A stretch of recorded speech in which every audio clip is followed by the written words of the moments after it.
Should you buy a term policy or a permanent policy, or what's the ROP thing we got floating around out there? What's that? What's an IUL? Let's discuss that. Let's talk about it.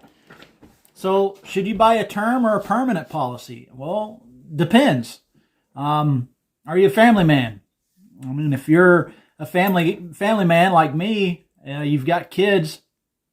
I'm a single dad, but I've got two boys. But if you're married, if you got kids, if you're a single parent and you got kids, I would strongly encourage you to look at a permanent life insurance policy. There's benefits to having term.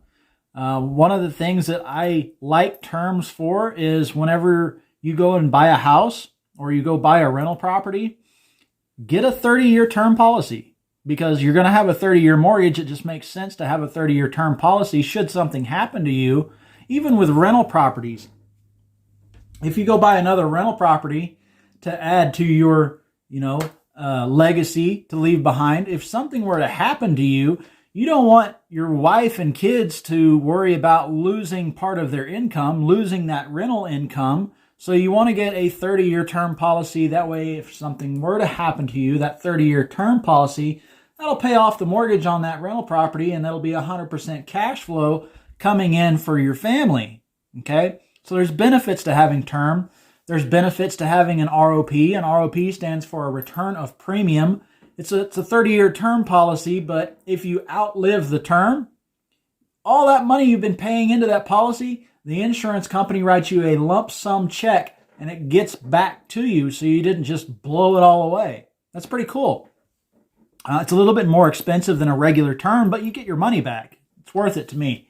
That's why I have a 30-year ROP term for my mortgage protection.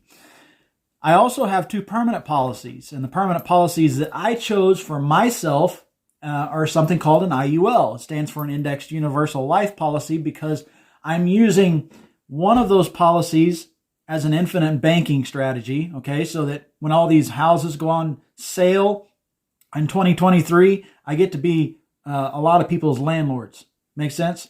Because I can leverage the cash value in my life insurance policy while my money's still growing. I can still have access to leverage it and borrow from my death benefit to buy other assets. We'll go over that in another video. But with a permanent policy, it protects you all the way up to your 120 years of age. Also gives you living benefits that you can have access to your death benefit should you get diagnosed with a critical, chronic, or terminal illness. And it gives you long-term care. So why not get the most bang for your buck?